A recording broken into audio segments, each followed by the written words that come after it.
Bonjour.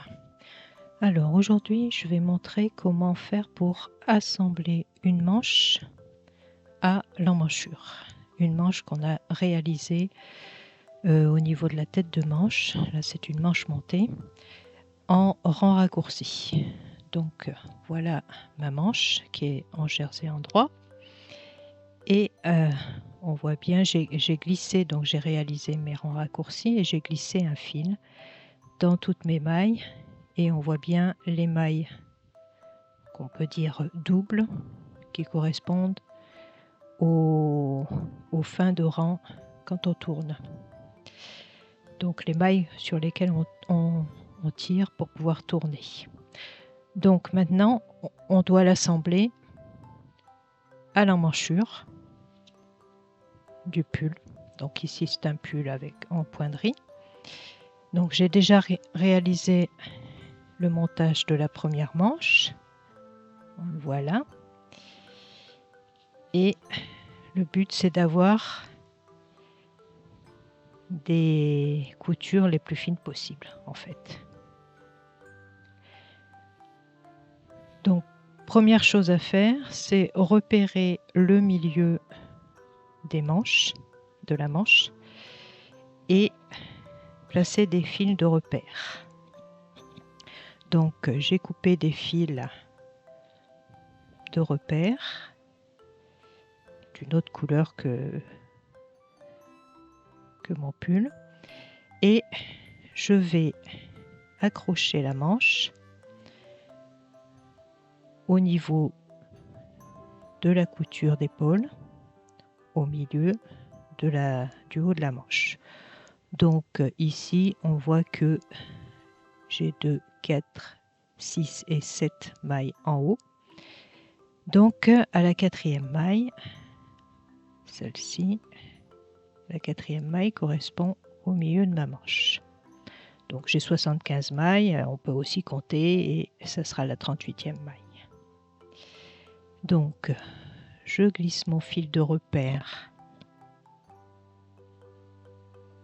au milieu de ma manche, au milieu de la couture du haut des épaules, et je fais un petit nœud.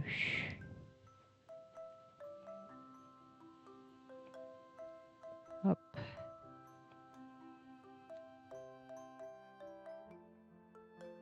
Voilà. Donc je vais faire la même chose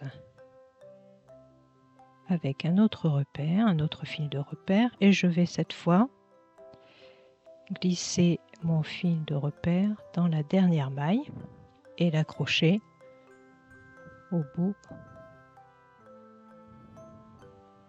du bord de l'emmanchure, donc à gauche, puisque je vais coudre dans ce sens-là.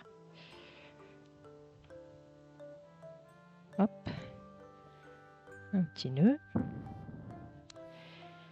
Là, je sais que j'ai fait 9 mailles d'emmanchure. Eh bien, je vais mettre un repère, un autre, à la 9e maille de la manche. 2, 4, 6, puisque celle-là est double, 8 et 9. Et donc entre les deux mailles, ou à la 10e maille, je le place à la fin de mes diminutions d'emmanchure. Comme ça, ça me permet de savoir si j'ai bien travaillé au niveau de la couture, si j'ai pas trop de mailles, enfin pour pas que ça gondole. Et je fais un petit nœud. De ce côté-là, je le fais pas parce que je vais le faire en allant en fait. Et je vais commencer à coudre. Donc il me faut mon fil pour coudre ma manche. Je l'ai déjà préparé, donc j'ai fait un petit nœud ici en laissant une petite longueur pour pouvoir le rentrer après dans la couture. Et j'enfile mon aiguille et je vais le glisser pour commencer dans la couture. Alors la couture de la manche ensuite sera ici et je vais glisser sur le brin arrière un petit peu plus bas pour pas que ça me gêne ici. Donc et ce morceau là sera rentré dans la couture de la manche. Je glisse mon aiguille dans la première maille, je ressors mon fil et je vais pouvoir commencer à accrocher la manche à l'emmanchure. Donc j'attrape le bout de mon emmanchure et je glisse dans le bord, sur le bord. Hop. Et c'est parti. Donc je tiens le fil qui est passé dans mes mailles, histoire qu'il ne m'embête pas. Et je passe, donc j'avais passé mon aiguille de droite à gauche dans la maille. Maintenant, je vais la glisser de l'avant vers l'arrière. Et ça sera toujours pareil. Donc, de l'avant vers l'arrière. Et j'enlève le fil provisoire. Et je glisse mon aiguille dans la maille suivante de la droite vers la gauche. En essayant de bien, voilà, de bien apprendre. Et je tire mon fil. Puis, je couds. Donc, j'attrape la maille suivante sur le bord de mon emmanchure. Je tire. Et je recommence de l'avant vers l'arrière. J'enlève mon fil provisoire. Je glisse de la droite vers la gauche dans la maille suivante. Et je tire. Puis, j'attrape la maille suivante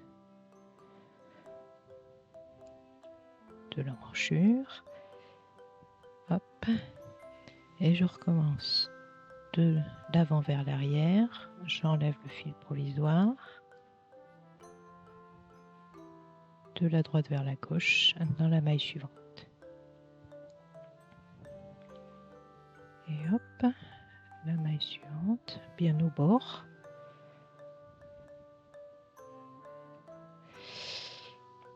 Et je recommence.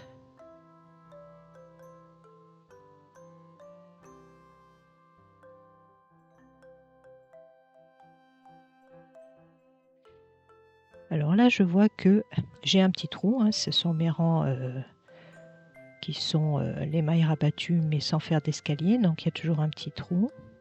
Donc là, je vais prendre, normalement je ferai comme ça, mais je vais avoir un trou. Donc je vais attraper un brin de laine qui correspond à la maille d'après pour pouvoir fermer le trou. Les petites astuces pour que ce soit plus joli. Et on tire. Donc de l'avant vers l'arrière, j'enlève le fil provisoire. Et là, je tombe sur une de mes fameuses mailles, entre parenthèses, enfin entre guillemets doubles, celles qui correspondent au rang raccourci à l'allemande. Donc vous pouvez trouver une vidéo sur ma chaîne YouTube ou sur mon site. Et là, on fait bien attention à attraper les deux brins pour que on voit ici bien les deux brins. Hop, je l'ai lâché, je recommence.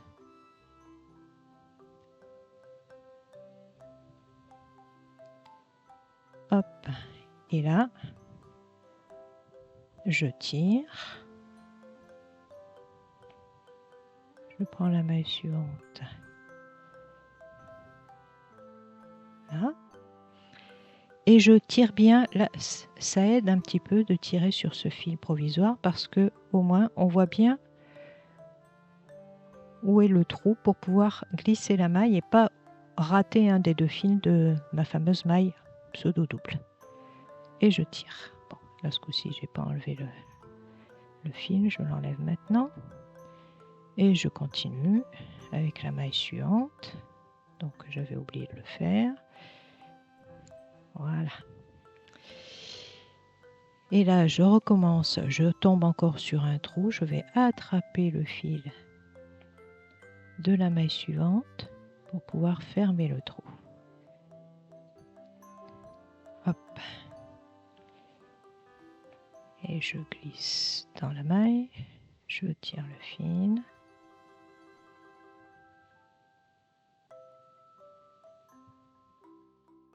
Et j'attaque la maille suivante.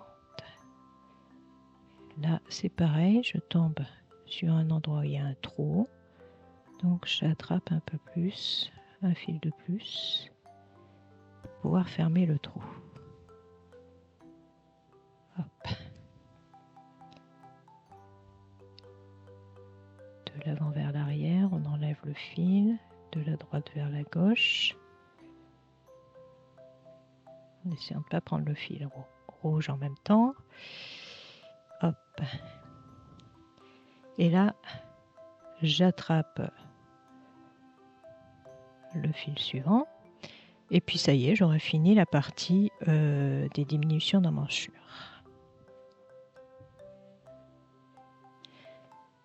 Donc là, je vais entamer la partie droite de la manche, enfin de l'emmanchure.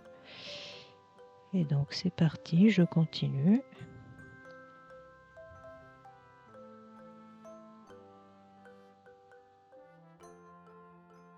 Hop.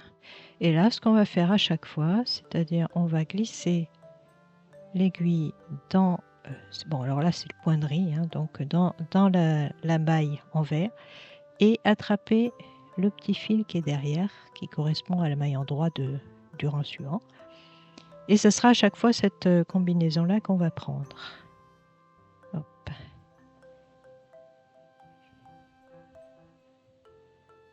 Hein, j'arrive à une maille double, donc comme tout à l'heure.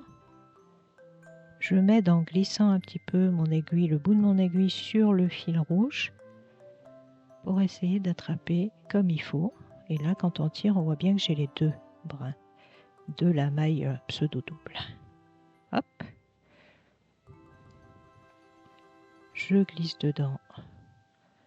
J'attrape le fil suivant.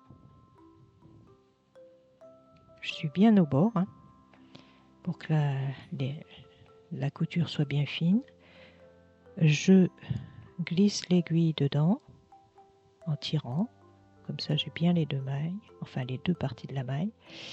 Je tire mon fil, je glisse dans la suivante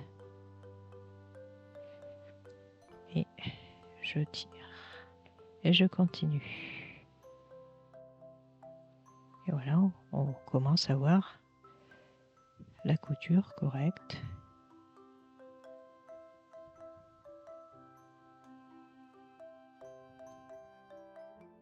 Et on continue ainsi jusqu'en haut de l'épaule.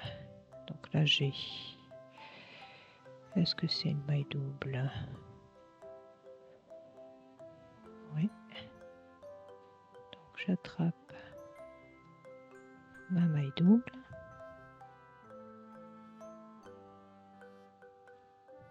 Vaut mieux prendre son temps pour bien faire attention de rien piquer. Alors moi je prends une aiguille, en fait je les trouve dans les aiguilles pour les kits pour poupées, parce que je trouve que c'est mieux qu'une aiguille à laine, parce que le bout il est pointu. Et moi j'aime bien que le bout soit pointu, parce que j'arrive mieux à rentrer mes fils après,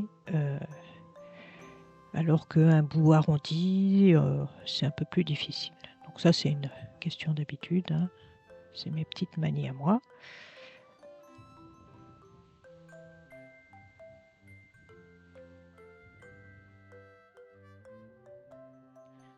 Et je vais vous retrouver quand j'en serai ici, à l'épaule.